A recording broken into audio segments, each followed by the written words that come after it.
There's a huge misconception in that.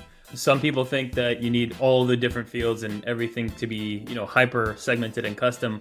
We still try to do that, but at the same time, you kind of have to portion that out over a certain given amount of time. Meaning, we can still get a pretty good amount of data, but we don't do it all at once.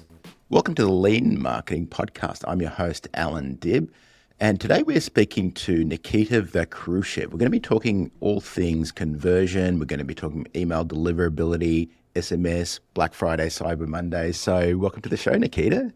Pleasure to be on, Allan. Thanks again for having me. Of course. So do you want to give us a couple of sentence rundown on what you do and who you do it for? Yeah, of course. So I specialize in email and SMS marketing, so essentially retention marketing for e-commerce and online businesses. That's all we do. We don't do ads, we don't do TikTok or anything like that, purely retention. Nice. And so emails marketing has definitely been a workhorse for me in my business. It's generated and continues to generate millions of dollars, thousands and thousands of leads every month. And more we keep hearing about new platforms. There's TikTok, Instagram, or new platforms come out all the time. Email seems to have been like this workhorse that's just stayed, and despite being declared dead many times, continues to really crush. What are your thoughts on this, and how does email play a role with other platforms and things like that?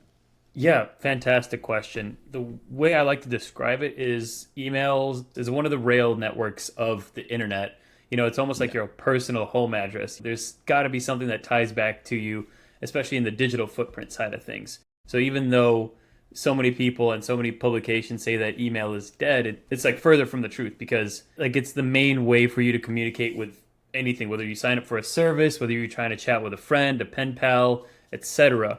And email is one of those channels where once you have someone's email address, you have that first party data and you can reach out to a person at any given point in time. Obviously, you don't want to overdo it because you might burn that list, but you can't really do that with TikTok and Instagram. You have DMs, but even with DMs, your account can get banned and you can never reach those DMs again. And if you don't have their contact information, you can't really reach those people ever again either. Totally agree. I often call email an owned asset, whereas a lot of those other platforms are really rented assets. You're a tenant rather than a landlord on those platforms. So with email, as powerful as it is, it's becoming and has become much more challenging. And so there's two main challenges the way that I see it with email marketing. So there are the technical challenges, so getting it technically set up correct, and that includes things like SPF, DMARC, DKIM, all of those sorts of technologies, which usually someone in your tech team or your IT person can really help you set up properly. And then there are content factors, so making sure you're not using spammy keywords, you haven't got tons of images and links and things like that will get you caught in spam filters. But let's say we've got those covered. We've got the tech covered, emails are being signed with DKIM or DMARC and they're all properly configured. We're writing emails that aren't spammy, they're providing value. Still, we're seeing in some cases very low open rates. And I know open rates are maybe not a perfect indicator now because a lot of email clients block the pixel that tells you whether an email got opened or not. But how are you getting around landing in promotions folders, spam folders, and things like that, especially on platforms like Gmail, which are very aggressive with spam filtering and things like that? Yeah, fantastic question. And you are correct that there is still a lot of steps that you need to do in the modern day in order to have really good email working systems, the tech and the content side. Now, one thing that most people don't really think about on the email side is the actual segmentation part. So tech, content, cool, everything makes sense, but if you're sending it to the wrong audience at the wrong time, people are just not going to open up that email.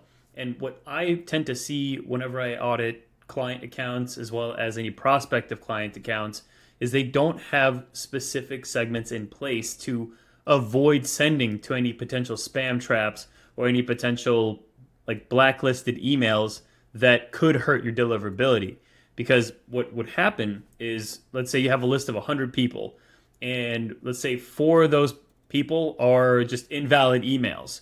When you send those emails out, Gmail still has a record of everything that's going out, or Gmail, Yahoo, Apple, etc. So if those emails bounce, that's going to tell Google that, okay, you're sending to bad providers, essentially, or you're sending it to emails that shouldn't be sent to because they're no longer active. And if you fail to filter those people out before you send out, that could start to rupture like the credibility of your email on the back end. Once that happens, you start to see open rates start to dip. And if you do this enough times, if it dips far enough, then you kind of have to start from scratch. So segmentation is a really big part of deliverability that most people don't really consider, not only on the people you shouldn't send to, but also the people you should send to, meaning sending it to the highest engaged audience possible within your entire list. And if you want to improve your deliverability, you would probably start out with the highest engagement possible. And then you kind of work your way up as you start to see your open rates and your click-through rates and revenue start to stabilize. You start to open up that pocket of audience even more and more and more up until you have your entire list that you're sending to.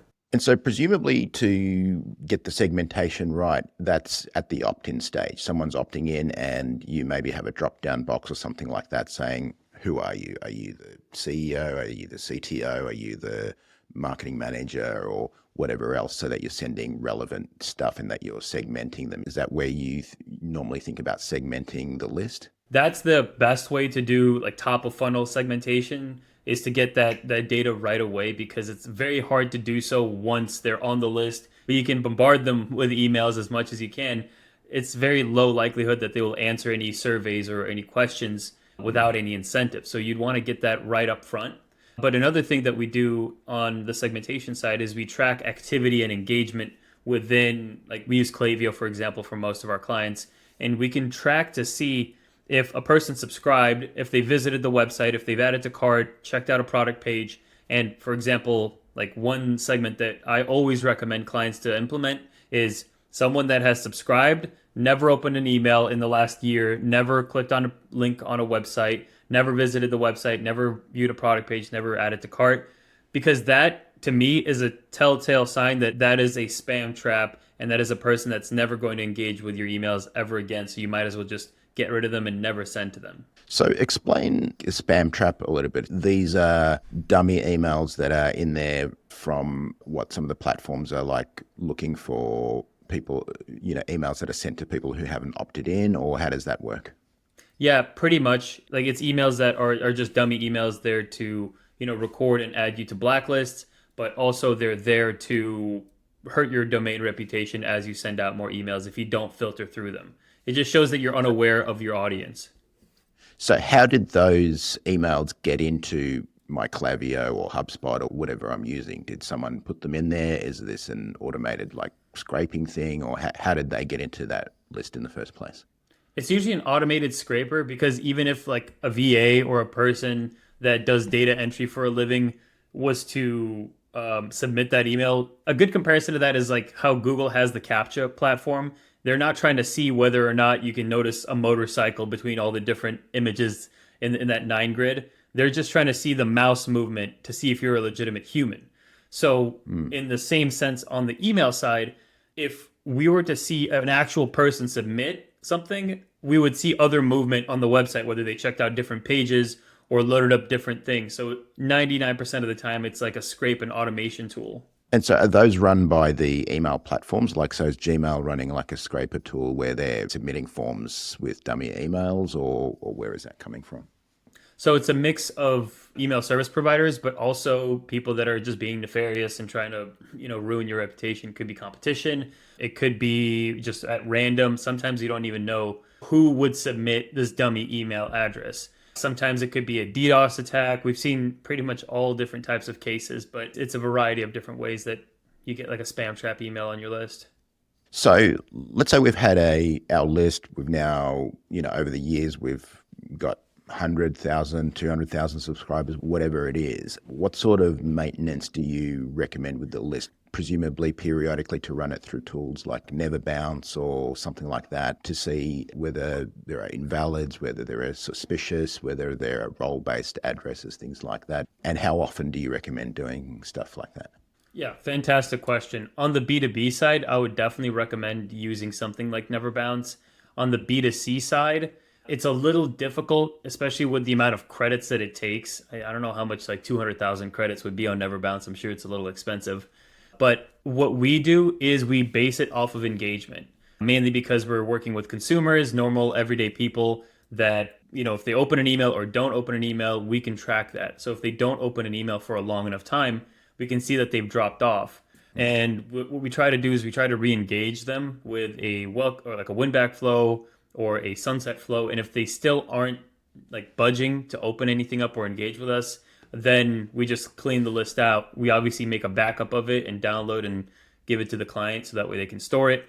But we then clear that out. And in most cases, we lower their email marketing bill because they're no longer paying for 200,000 contacts. They're not paying for 180,000 contacts. And we try to do this on a quarterly, if not bi-yearly basis. And so, what's your view on, because I know there are some email addresses that clearly come back as invalid or bounced or whatever. Okay, we clear those out. Then there are the ones in the green that are all good. They look fine. But then there's always those in the middle that are kind of maybe role-based addresses, maybe, unsure or whatever. What do you do with those? On the consumer side, we don't really touch those. We still send out emails to people. On the B2B side, we try to clear those out as quickly as possible, or at least work with the team that we're working with on the client side to see if they can find someone. Because typically clients in the online business space already have their own data entry people. So we would export them the list of info at or team at whatever emails and see if they can find some sort of decision maker or someone in the team that we could reach out to and add them onto our like email newsletter or marketing list. And on the opt-in side, how much info do you ask for? Because obviously every piece of info you ask for, you're going to get a lower opt-in rate. In some cases, in extreme cases, you might do just email address. In other cases, like you said, we may choose what their role is. We may have name, we may have phone numbers, all of that sort of thing. But we know that every added field that we ask for, we're going to have a higher drop-off rate. What's the balance? Yeah, that one is like there's a huge misconception in that. Some people think that you need all the different fields and everything to be, hyper segmented and custom. We still try to do that, but at the same time, you kind of have to portion that out over a certain given amount of time. Meaning, we can still get a pretty good amount of data, but we don't do it all at once. You're not going to eat a whole big steak in one go. You're going to take small bites and you slowly get through that steak. So the first step, we always have to collect the email address. The second step is the phone number or SMS number that we're going to use for SMS marketing. And then third and fourth steps is that's when we capture any extra data. And that's where we layer on an extra incentive. So for example, if the intro offer is, let's say get free shipping, sign up, give us your email address, and then join the SMS club. They give us our phone number. And it's like, do you want an extra 10% off? And then we have like a survey of like, which one describes you best? And it's like, I'm C-suite, I'm VP, I'm management role, or whatever it is, just to get some more data. And then on the next step, it's like, you're almost done.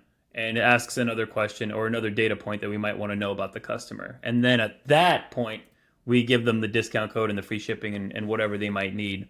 So we kind of layered on different steps. We don't have all of it on one specific form because that's just too overwhelming. You're going to have conversion rates drop off. Yeah, we found that works really well on our website as well. The first step, we have a multi-step opt-in. So the first step is email address, then we've got phone number, and then I think it goes to like potentially book a strategy call or whatever else. So even if they don't fill in the phone number field, we've still captured the email address. So in case they abandon the form halfway or whatever.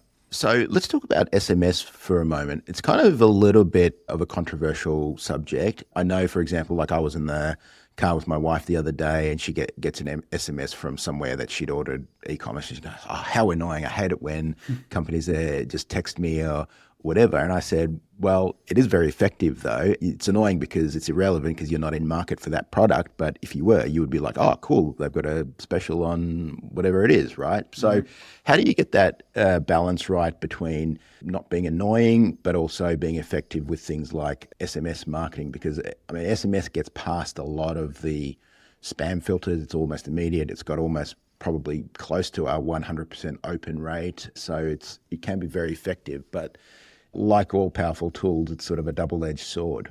Yeah, so SMS, like you mentioned, has a high open rate, but at the same time, it has a very high unsubscribe rate because of that example you mentioned about you and your wife. People don't like getting spammed on SMS. So we try to have a once every other week or maybe once a week at most, depending on the list size, cadence with SMS. We try not to overdo it. The only times we do overdo it is during Black Friday, Cyber Monday, which is, coming up in a few months or a few weeks. So that's like the only time where we are like, okay, cool, we need to utilize this as much as we can. Utilizing balance, but also understanding what your customer wants.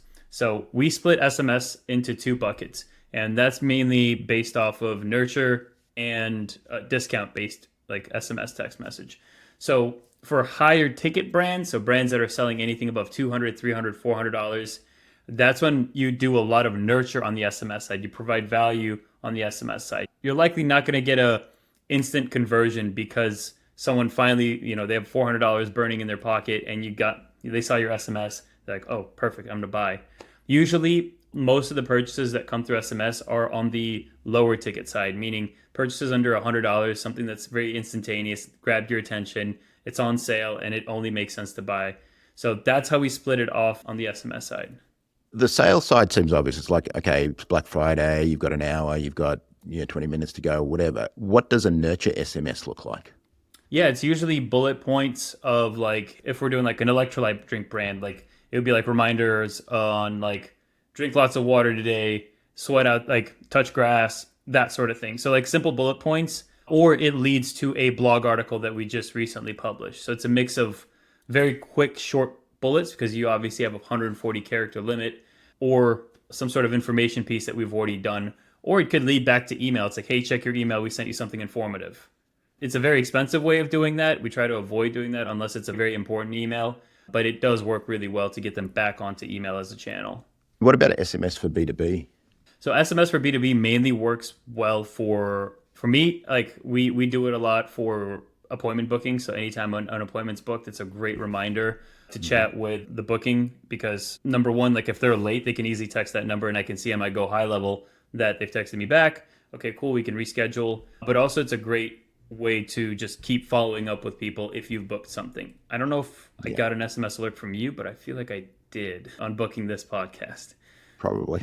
Yeah. Nice. Okay. So you're capturing email, you're capturing phone number, you're reaching out via SMS. So that's a lot on the e-commerce side. On the B2B side, how does that differ from like a B2C kind of scenario? So like consumer facing, great, get 10% off or get free shipping or get your first order, whatever. There's a lot of promotions. On a B2B side, let's say we're selling, much higher value stuff. The sales cycle is much longer. Maybe we're selling enterprise software or whatever. Right. So how are you going about that compared to the consumer side? Where the consumer side, I'm assuming the sales cycle is much shorter. It's like, hey, here's the dog bed. This is why it's great. Here's 10% off coupon. Here's a abandoned cart, all of that sort of thing. So with B2B, where it's more relationship based, where the sales cycles are longer and more complex, how are you thinking about that? A lot of it just comes down to nurture. Even like with clients that we worked with, as well as my own business, just having some sort of like long-term nurture where it's just like a weekly newsletter that goes out on the email side that drives some sort of value or gives some sort of value to the potential client or customer. On the SMS side, that's where personalization comes in, where I sometimes just text like old prospects that I used to have calls with and maybe they didn't convert, but I'd reach out to them via like Go High Level and say like, hey, what's going on? We haven't talked in a while. How's your business doing? Or something along those lines. And I see it on my end too. So if there's a service provider or a vendor that I wanted to work with, didn't convert, I'd get a text from them like in a few months, just like, hey, this is Ryan. Wanted to see how you're doing. I know we didn't really work out, but just hope you're crushing it with your business. So small little personal touches like that go a long way to the contact. And SMS obviously has a high open rate. Or it could be, again, something as simple as like, hey, Nikita, I saw that like really interesting article, and it's just like a link to an article, or like, hey, Nikita, I sent you an email about this specific problem that you were having on our sales call. I think it would be really effective if you read that email. So it could be something as simple as that could go a long way on the B2B side. So these are more like manual sort of processes. We're not squeezing them through a funnel or a specific sequence where like... You could technically automate it. Like if someone actually uses the notes section in their CRM or like the tag section in their CRM. So For example, if you found out that a client is having trouble with, I'm just using agencies because that's the best thing I know. But Sure. if someone's like, I'm having trouble with Facebook ads or I'm having trouble with CRO, obviously you tag them as CRO and Facebook ad problems in your CRM. So next time when you send out a newsletter, they get one based off of Facebook or CRO problems or how to fix CRO in your website or how to fix Facebook ad targeting problems. And then you can automate that on the SMS side. So, if tag matches CRO or if tag matches Facebook and you have their phone number and their name, you can easily automate that text that's coming from you specifically, but you kind of didn't really do it. It's just an extra bump. So let's talk about like email content. So one of the biggest challenges people have is what to write. There are certain ways of formatting an email. Like you can format an email as a HTML newsletter with lots of graphics, lots of links, lots of all of that. And then the other end of the extreme is it's just a plain looking email that's got no branding, nothing like that, and it just looks very personal. So what are your thoughts on both? When is one appropriate versus another? We try to do about 80/20, so 80% branded content because we want, like, the branding is what brings the customer back to purchase, and it's the easiest recognizable thing that you can use. But on the flip side, the text only emails are so powerful. Like, we've done text only campaigns that have brought like 30 grand from like a single send. So it's like, it depends on the angle and like the reasoning for emailing on the text only because it has to make sense. So for example, a campaign that's crushed for us was like there's no point in designing an email around a message that you're trying to send someone.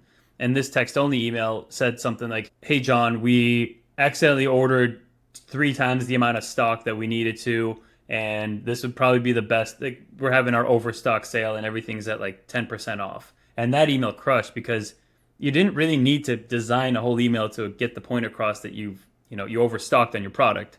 So something as simple like that, or something that maybe you want something to sound like more personal, like a message from the founder, that is a really great approach on the text only side. So we try to balance it out between mostly design focus, but sprinkling in a little bit of text only for performance and engagement. So with a designed email, one that's got graphics and links and things like that, presumably that's definitely a signal to Gmail, the email providers, but also to the recipient. Hey, this is a promotional email.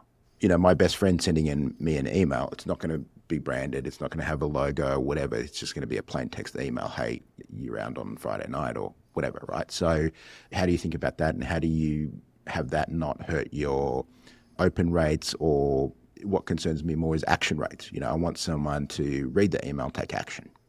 Right. Yeah, that's a solid question. I think a lot of it just comes down to not necessarily worrying about whether it's going to end up in promotion or the inbox. I mean, I've seen text only emails end up in promotions. So it doesn't really matter on the design side of things. It more so comes from the domain that it's coming from. If your branded domain is already tarnished to go for promotions, you really can't do much about that. So what we try to focus on is the actual subject line and the first content paint of the email. So like above the fold, essentially. So we want the subject line to strike a nerve, not only be personal, but also something that is relevant to the person, and then deliver on what the subject line promised in the first half of the email, and make sure that any sort of urgency or scarcity tactics are used. And I'm not saying like to manipulate them, but more so like if there's a sale going on, 24 hours left, we're going to have a timer at the header of the email to just signify that. At the same time, we're going to have all important information like any coupon codes, discount codes, or any relevant info above the fold, and then finish it off with a call to action where people can immediately take action. And with using kind of that thought process, we haven't really seen a difference in drop off on the revenue side. Granted, the text only emails do perform really well. They have a higher open rate on average than the designed emails. But we've also had text only emails that have done really well engagement wise and flopped on the revenue side, and the inverse on the design side where maybe open rate wasn't as good, but it drove a ton of conversions. So it's a case by case situation. And what about who the email is coming from? Do you have it coming from a role-based address like sales or info at or something like that? Or do you have it coming from Nikita at? And what have you seen the differences in deliverability, open rates, all of that sort of stuff? Yeah, so we don't really see a difference in the deliverability side. The only times we've used a name at domain type email is if it's a personal brand that was built off of a single like creator or an influencer. That's where it makes the most sense because they're buying because of the influencer, and it only makes sense that they would contact them and write it from like a first person perspective. But for the most part, we really didn't see a difference in using a name versus a like a branded domain, like an info at or a mail at or a newsletter at type email. Okay, fair enough. And from a domain perspective, do you use the same domain as the company's domain for email, or do you use maybe the .net variant or some other variant for email? Because there'll be, for example, corporate email, which someone would manually send, and then there's kind of your marketing emails and things like that. So do you send from the same domains, or do you have different domains for like the corporate sending and the email marketing? It's a yes and a no. So we use a separate subdomain, but we use the main root domain. So for me, it's like aspectagency.com. For all of our emails, we do mail.aspectagency.com. Got it. And so the subdomain has its own deliverability Yeah, and domain reputation and all of that sort of stuff. correct. Yeah. Yeah. So you're not really Right. affected by anything. If your main or if your subdomain's affected, your root domain shouldn't be affected. Nikita, anything else we should know from a conversion, deliverability, open rates, anything like that that we should be aware of that we haven't discussed already? I think just going back from how to deliver the emails or what separates deliverability to what kind of content to send out, which email addresses to send it out from. I think maybe like timing would probably be a good subject. So, for example, like sending it out on times that people are actually active, which I recommend sending out during the weekdays. Try to avoid Friday nights, Saturdays, and Sundays because that Yeah. is those are like dead zones on the internet side. People are away from their jobs, trying to party or whatever they got going on, families and whatnot. So try to send it out during Tuesday, Wednesday, and Thursday. Mondays, people are back at work, trying to work and do their job. So emails may not be the highest priority Mhm. on their list, but Tuesday, Thursday, or Tuesday, Wednesday, Thursday, that's when it's like caught up on work, kind of chilling at work if it's not like a busy week, and they're more likely Mhm. to open your emails during the midday or during lunch break. Yeah. Nice. Well, Nikita, it's been a pleasure to have you on. You've been a wealth of wisdom. We're going to link to your website, of course. Where can people find you and find out about more about what you're doing? Yeah, best place is actually YouTube. I, put out weekly videos on all things email marketing. Just look up my name, Nikita Vakhrushev, and you'll be able to find me. If you want to work together or get an audit on your email marketing side, aspectagency.com, ASPEKT agency.com. Nice. Well, Nikita, it was a pleasure speaking with you, and we'll link to all of those resources. Thank you so Yeah, much. pleasure, Alan. Thank you again.